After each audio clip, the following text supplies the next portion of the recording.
going to be creating our own room designs, and I'm going to show you how to get started in creating just the empty room. I've included a booklet in the attachments of our project for this week, where you can check out all sorts of steps for tons of different types of furniture that you can include, including even carpets, or if you want to add a pool or something into the room, you can check out the steps for those. But because there are going to be so many different ideas for types of rooms, I'm just going to go ahead and show you the basic setup for the room, and then you can decide what you want to include in the room that you're making.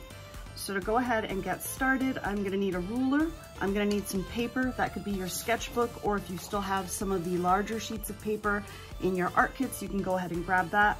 Got my pencil ready, and let's get started. The first step of my room, I'm going to need to actually create the empty space in which to add whatever furniture I'm going to include.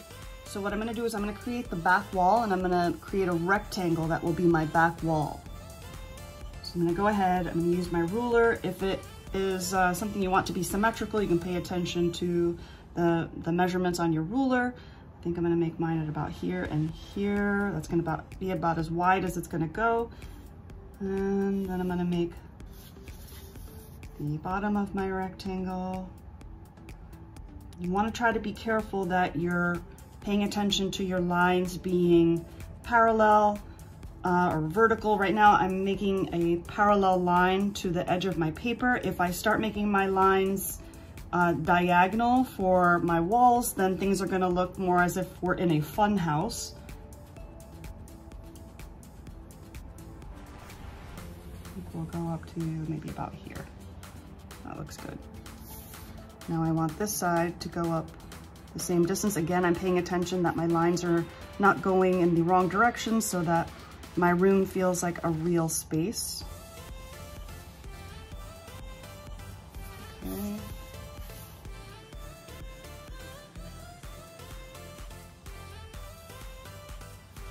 And I've got my back wall. From here, what I'm going to do is I'm going to decide where my vanishing point is going to go. I think I'm going to put it, I guess I'll put it maybe about here. It does not have to be exactly in the center of this shape, but we are going to need to be mindful, just as we did with the exercises that we did to get ready for this, where we pay attention to connecting our ruler to the vanishing point whenever we are creating something in our space.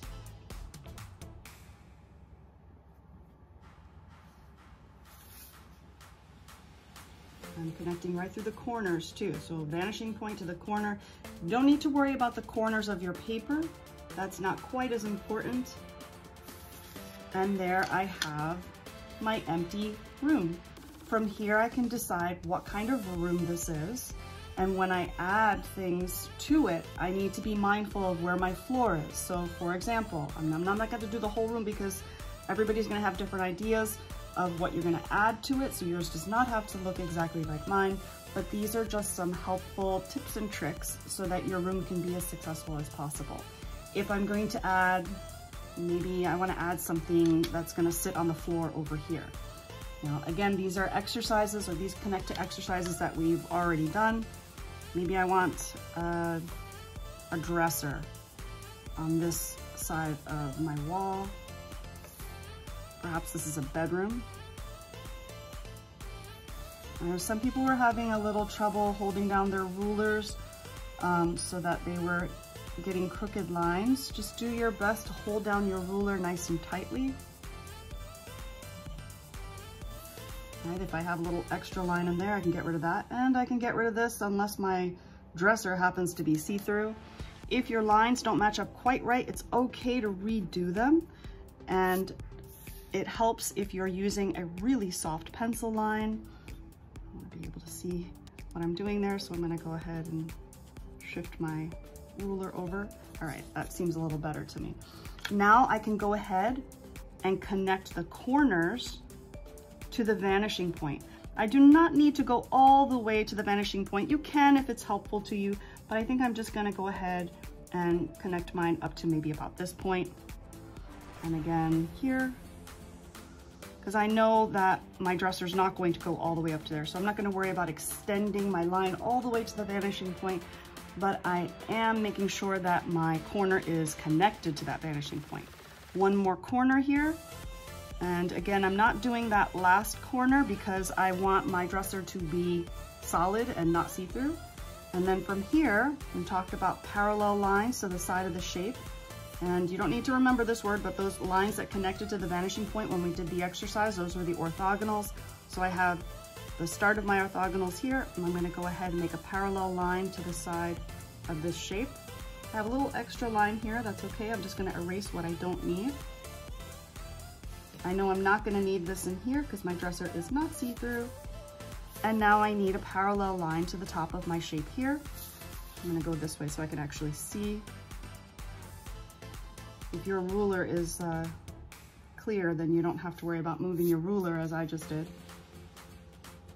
And there I have the start of a dresser. I can add some drawers. If I add drawers, I need to connect to the vanishing point. Maybe my drawers are different sizes. The top drawer is maybe a little narrow. There we go. So I've got 3 drawers. I can add some handles here. And there I have a dresser. Pay attention to some of the ideas that are in the attached booklet with all sorts of furniture that you can include. You can, if you wanted this to be a bedroom, you can add whatever you want, a bed, an armchair, maybe you want to have a TV on the wall. Anything you do though that extends past this back wall, you need to connect to your vanishing point. So if I have a door over here, decide where the top is of my door using my vanishing point, and then I have parallel lines that match the edge of my paper and the corner of my room going down to the bottom. If this were a window, I would need an extra line connected from my vanishing point so I can decide there. That could become a poster as well, a picture on the wall. The only time you're not connecting to your vanishing point for anything you're making would be if it was on the back wall. So if I had a window or a picture back here, let's say I wanted to add something back here, say right there. Maybe that's a poster, for example. Maybe it's a window, whatever it might be. That would just be flat on this wall. But pretty much anything else in your room, you're going to need to connect to your vanishing point. You can think back to the exercise we did where we start with a shape and then connect to the vanishing point for anything that is on the floor here. One last thing that I wanted to mention is that if you're adding any furniture against this wall that maybe is close to the wall, you don't want to draw it so that it is resting above this line here where your floor meets the back wall. Instead, you want it to come down a little bit lower so that it seems as if it's actually sitting on the floor. This way looks more as if it's been painted onto the wall. That might not be what you're trying to do. So instead, make your shape come down below that line, and then you can connect just the slightest bit of line to your vanishing point to create the side and the top. I hope this helps in setting up your room, and I'm looking forward to seeing what you decide your rooms will be. Check out the attachment under this project's post so that you can figure out some different steps and ideas for what you can include in your room designs. Good luck!